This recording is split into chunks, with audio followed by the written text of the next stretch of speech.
1978 was a very busy year for space science. One of the most ambitious missions involved two Pioneer spacecraft that were launched toward a rendezvous and landing on this planet, Venus. Scientists believe that by studying the weather of Venus, they can learn about our weather here on Earth. What this NASA probe discovered on Venus a year later is amazing. A hurricane-like vortex at the south pole of Venus, bigger than any seen on Earth. Almost 30 years later, thanks to the latest European spacecraft orbiting Venus, Venus Express, and some of the biggest telescopes on Earth, Euro-Venus scientists are beginning to understand one of the strongest forces on our neighbouring planet: winds.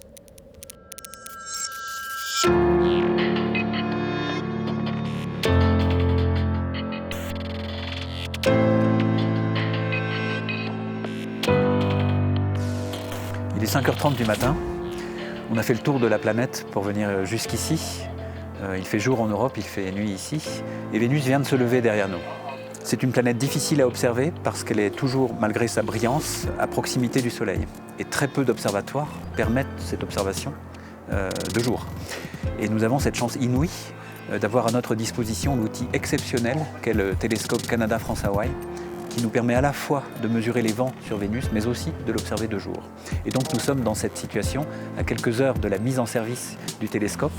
Je vois que Vénus continue à monter à l'horizon, donc nous allons monter maintenant au sommet.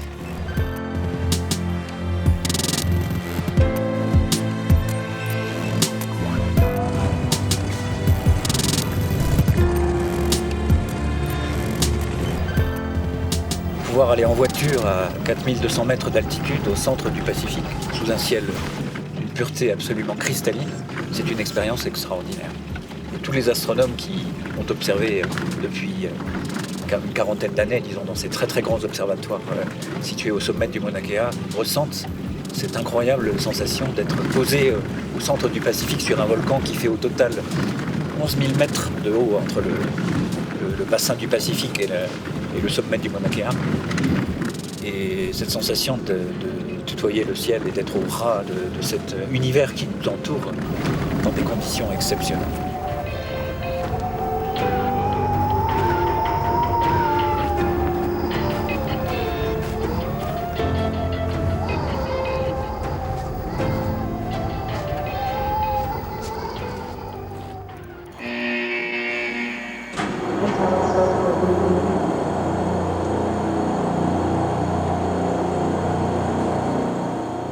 En ce moment, nous sommes en train de voir la position de Vénus sur le foyer de miroir primaire du télescope. Ça, c'est un peu dangereux et même un peu critique parce que le Soleil n'est pas vraiment très écarté de Vénus et pour cela, nous pouvons avoir la lumière du Soleil entrer directement dans la coupole. Et ça, c'est très dangereux.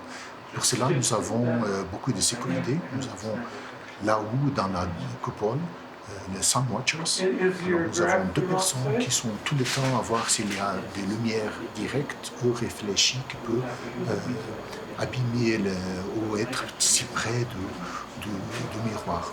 Okay, David, we're starting to get some sunlight on the secondary ring. Stand by for dome rotation, clockwise. Dome clockwise.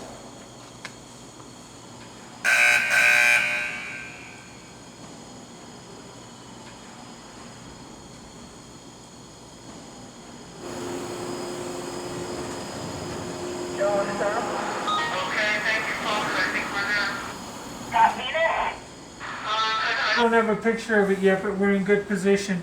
Sun Watchers, please stay on duty, and we're going to work on acquiring Venus. Can we enter the other coordinates manually? I think there is an offset by 1 arcminute for some reason. Counterclockwise. Il y a un problème de guidage, de pointage de Vénus pour l'instant. Was my concern. Sun Watchers, stand ready. We are ready to slew to in position for Venus. Standing by. Et maintenant, tout est parfait, tout va dans le bon sens. Et bon, on peut être un peu soulagé maintenant. Et maintenant commence la vraie science. Long experience. For almost 6 hours a day on 5 consecutive days, and sometimes with a little help from oxygen because of the altitude, Thomas is going to measure the winds on Venus. Earth-based measurements enable scientists to make a complete coverage in latitude, longitude, in local time on Venus. The purpose is to obtain a comprehensive modelling of the planet winds on a global scale and to compare it to climate models. Un télescope va former l'image de la planète au ce qu'on appelle le foyer, qui est donc une image de Vénus assez étendue, qui va nous permettre, avec la fibre d'entrée de l'instrument que nous utilisons ici, de prélever la lumière du Soleil réfléchie par Vénus et d'en mesurer le décalage spectral, c'est-à-dire la vitesse. Donc il n'y a pas de guidage automatique.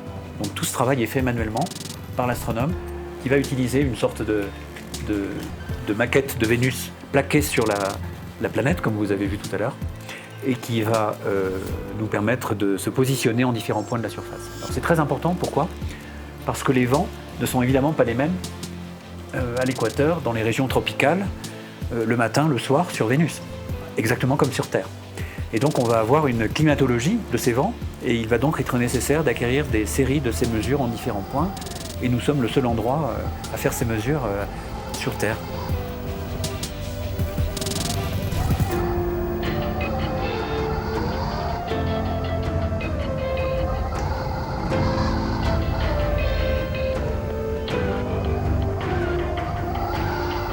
On peut se représenter l'atmosphère de Vénus comme un océan. C'est une atmosphère extrêmement épaisse, extrêmement à très haute température, mais extrêmement visqueuse même dans sa partie la plus basse, qui va donc avoir un rôle pour transporter la chaleur et donc la température tout au long de la planète. Un petit peu comme les océans terrestres ont un rôle très important dans la machine climatique terrestre, en quelque sorte, comme d'ailleurs sur les autres planètes aussi.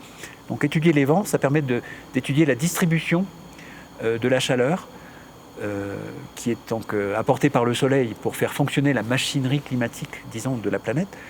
Ce que j'essaye de trouver, moi, ici, c'est comment est-ce que les données que nous avons sur Vénus, qui sont très partielles, contrairement à d'autres planètes, à la Terre, où nous avons des satellites en permanence, les données sur Vénus, c'est de temps en temps, et puis il faut essayer de les replacer les unes par rapport aux autres, comment ces données vont pouvoir alimenter les modèles climatiques de Vénus et nous mieux comprendre cette planète pour le futur.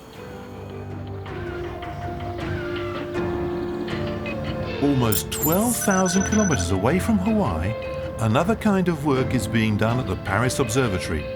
This time, based on data collected directly by the Venus Express spacecraft and concerning the giant polar vortex on Venus. On savait que Vénus avait déjà un vortex polaire sur le pôle Nord, et sur Venus Express a montré qu'il y a un vortex polaire aussi au pôle Sud. Ça a été une énorme découverte. Et le grand mystère, c'est savoir ce qui crée ce vortex. On peut imaginer que c'est la circulation globale, la circulation vraiment à l'échelle planétaire qui crée le vortex polaire. Et ça sur les deux pôles.